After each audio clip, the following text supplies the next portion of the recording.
Buenos días, queridos televidentes. Bienvenidos a Matemáticas a través de la historia, donde nos adentramos en las vidas de grandes pensantes y el gran impacto que han tenido en el mundo de las matemáticas.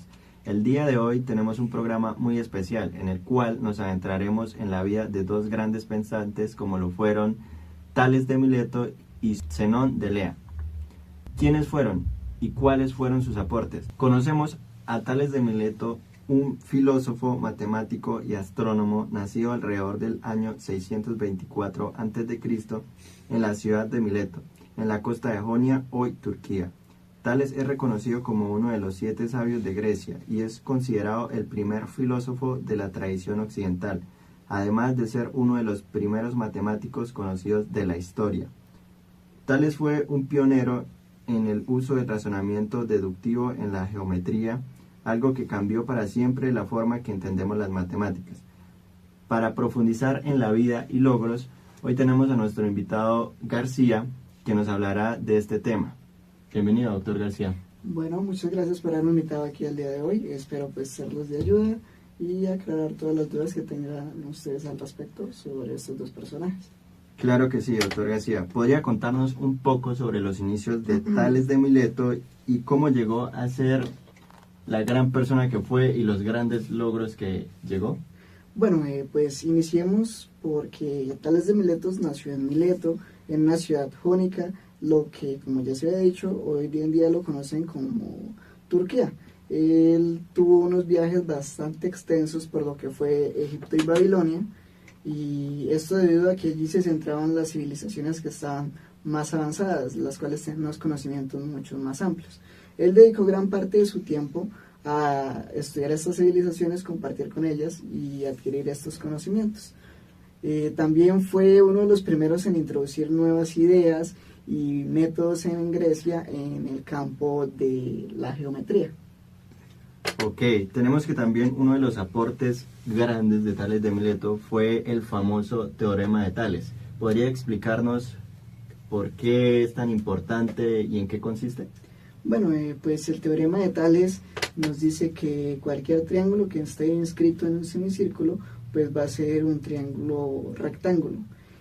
Con esto pues vimos que se empezaron a utilizar aplicaciones de razonamiento deductivo. ¿Qué otros logros destacaría Tales de Mileto? Bueno, aparte del teorema de Tales, él estuvo estudiando y descubrió que un semicírculo es bisecado por su diámetro.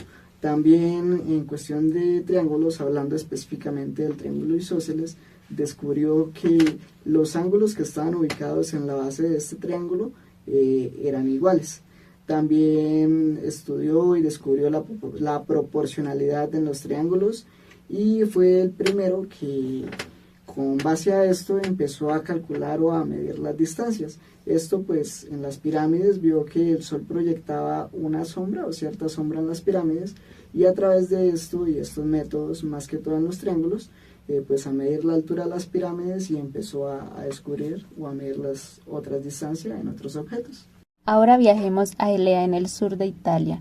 Alrededor del año 490 a.C., aquí es donde nació Zenón de Elea, un filósofo de la escuela helática fundada por Parménides. Zenón es conocido principalmente por sus paradojas, que han desafiado nuestra comprensión del movimiento, el infinito y la continuidad. Para explorar más sobre Zenón, nos acompaña el doctor García, filosofía y experto en la obra de Zenón. Zenón es muy famoso por sus paradojas. ¿Podría explicarnos el contexto en el que él mismo desarrolló estas ideas?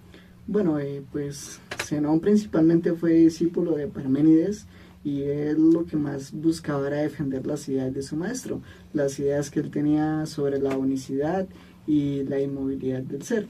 Y pues para poder defender las ideas de su maestro, pues él empezó a formular varias paradojas. La paradoja de Aquiles y la tortuga es quizás una de las más famosas a día de hoy. ¿Podría explicarnos sobre esa paradoja?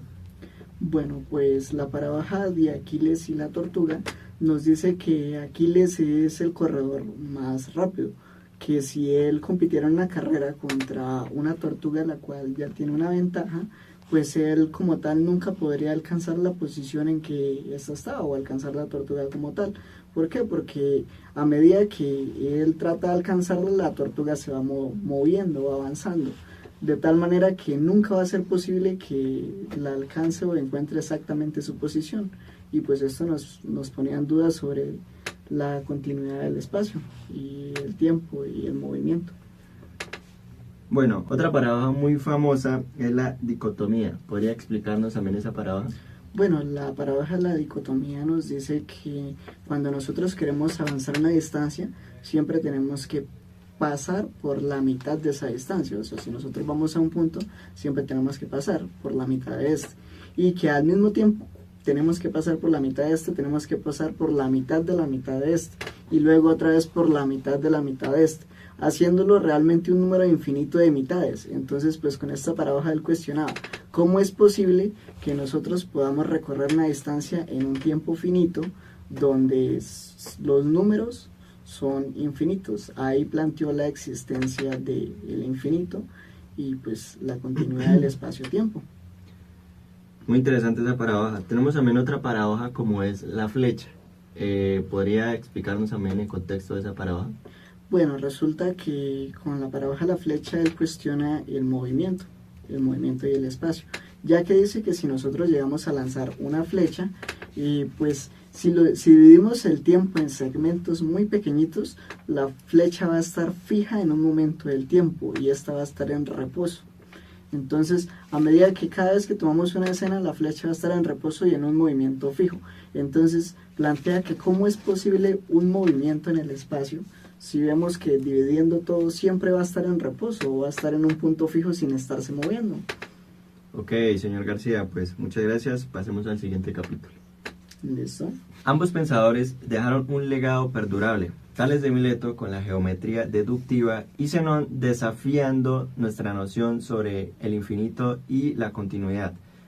Para ello nos encontramos nuevamente hoy con el doctor García, matemático historiador, quien nos va a hablar sobre el tema. ¿Cómo han influido las ideas de estos dos pensantes, como lo fue Tales de Mileto y Zenón, en el mundo de las matemáticas? Iniciemos con Tales de Mileto.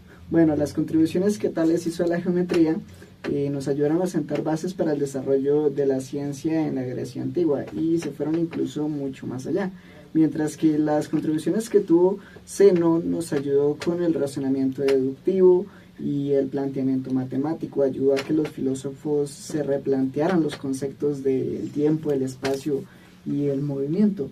Fue, mejor dicho, como quien dice, los puso a pensar y a revolucionar en ese momento. Ok. Podría decirse que a día de hoy, sin estos dos grandes pensantes de los cuales estamos hablando, ¿las matemáticas serían como lo son? No, yo considero que si estos dos personajes no hubieran estado, realmente las matemáticas no fueran lo que han sido hoy en día, ya que pues tanto las contribuciones geométricas como los planteamientos filosóficos de los dos fueron fundamentales. Por lo menos Isaac Newton tomó parte de sus ideas, de sus trabajos y desarrolló el cálculo infinitesimal y muchas otras cosas. Hoy en día, pues gracias a eso se evolucionó y las matemáticas pues tomaron un rumbo que pues ya hoy conocemos. Si ellos no hubieran estado, realmente creo que esto no hubiera sido posible. Ok, señor García, pues la verdad muy agradecido por todo ese conocimiento que comparte pues con nosotros y con toda la comunidad televidente. La verdad son muy importantes estos temas en el cual vemos cómo grandes personajes a través de la historia impactaron el mundo pues de las matemáticas y la filosofía. Fue todo un placer, entonces pues hasta el próximo programa. Muchas gracias por estar acá con nosotros. Listo, gracias a ustedes y hasta luego.